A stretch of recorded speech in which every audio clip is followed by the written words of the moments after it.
ชีวิตរបស់មនុស្សនៅលើពិភពលោកនេះអាត្មាបញ្ជាក់ត្រឹងតិចបងត្រូវទីពឹងនៅវត្ថុ4យ៉ាងសម្រាប់ជីវិតរបស់មនុស្សវត្ថុ4យ៉ាងនេះក្នុងពុទ្ធសាសនាលោកថាបច្ច័យ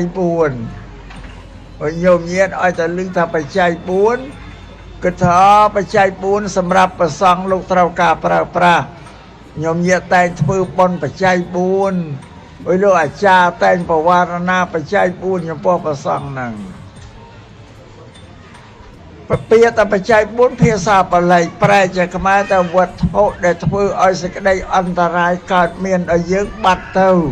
ឲ្យជីវិតយើងបានសេចក្តីសុខព្រោះបច្ច័យ4ហ្នឹងឯងតែពីមុនមកញោមញាតអត់គិតថាញោមញាតដែលមានជីវិតរស់នៅត្រូវការពាក្យពន្ធក្នុងបច្ច័យ4ដែរអត់ដែលបានគិតទេបងឯណាអាត្មាចិនរៀបចាំបច្ច័យ4មិនសម្រាប់តែប្រសង់ទេឲ្យតែមនុស្សនៅលើផែនដីទាំងអស់ជាតិណាក៏ត្រូវការបច្ច័យ4ទាំងអស់អានេះអាត្មាប្រាប់ហើយញោមញាតពិនិត្យមើលទៅបារាំងអាមេរិកកាំងដែលមកស្រុកយើងណាញោមញាតមើលបច្ច័យទី1ប្រសង់គឺស្បង់ជ័យបសម្រាប់ញោមញាតនោះគឺខោអាវសម្លៀកបំពាក់ហ្នឹងអាហ្នឹងក៏បច្ច័យដែរបល័យហ្នឹងញោមមានណាមួយដើរលេងខ្លួនទៅទេដោយគោដោយក្របីហ្នឹងអត់មានទេក្រយ៉ាងម៉េចក៏ត្រូវតែមានសម្ពត់វិនបិទបាំងកេរខ្មាស់រាងកាយដែរទៅតាមសមត្ថភាពញោមញាតដែលក្រខ្សត់នៅទៅទិញខោអាវទៅជុះខោមួយអាវមួយ 12000 20000យកមកបិទបាំងរាងកាយសម្រាប់ញោមញាតដែលមានទ្រព្យសម្បត្តិគេមិនប្រើប្រាស់ទេខោអាវទៅជុះហ្នឹងមានខោអាវដែលមានតម្លៃជាងហ្នឹងគេយកមកប្រើប្រាស់ញោមញាតគិតមើលមកណាជារួចណាអានោះបច្ច័យទី1ហើយ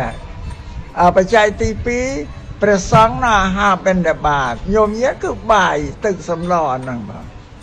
ទី2ហើយទី3គេហដ្ឋានព្រះសង្ឃមានកុដិសាលាវិហារញោមញាតមានផ្ទះសម្បែងបច្ច័យទី4គឺថ្នាំសម្រាប់ព្យាបាលរោគ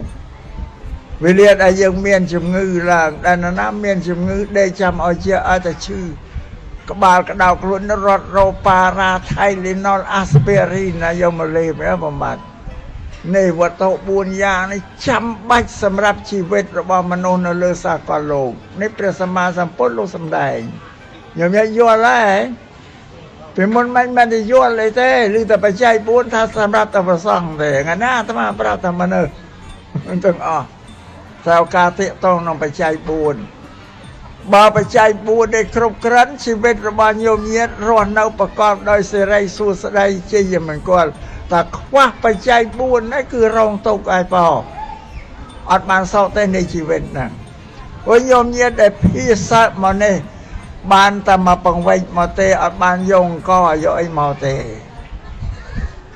មកបានអង្គឲ្យមកបង្វេចមកទ្រព្យសម្បត្តិចោលទាំងអស់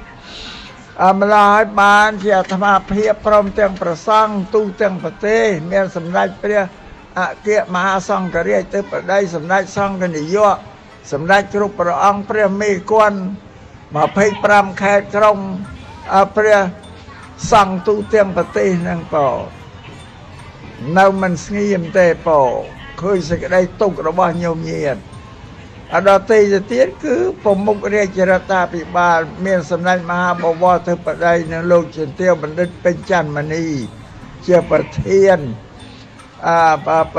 រដ្ឋាភិបាលនឹងសម្ដេចអគ្គមហាសេនាបតីតេជោហ៊ុនសែននិងមន្ត្រីរាជការគ្រប់ទាំងអស់ធ្លាក់ដល់មកសេដ្ឋីកហបតីអ្នកអញ្ញាមានសម្បត្តិទ្រព្យទាំងអស់មានសេចក្តីព្រួយបារម្ភប៉ុណ្ណឹង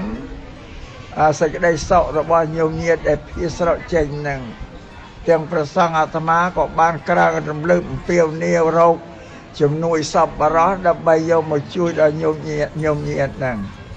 ហើយព្រះសង្ឃនិងញោមញាតគឺរួមសោករួមទុក្ខជាមួយគ្នាញោមញាតកើតទុក្ខព្រះសង្ឃក៏កើតទុក្ខជាមួយញោមដែរញោមព្រះសង្ឃលោកកើតទុក្ខញោមញាតក៏កើតទុក្ខជាមួយព្រះសង្ឃដែរនេះបរិស័ទទាំងពីរនេះត្រូវតែរួបរวมសាមគ្គីនឹងគ្នានេះសូមឲ្យញោមញាតជ្រាប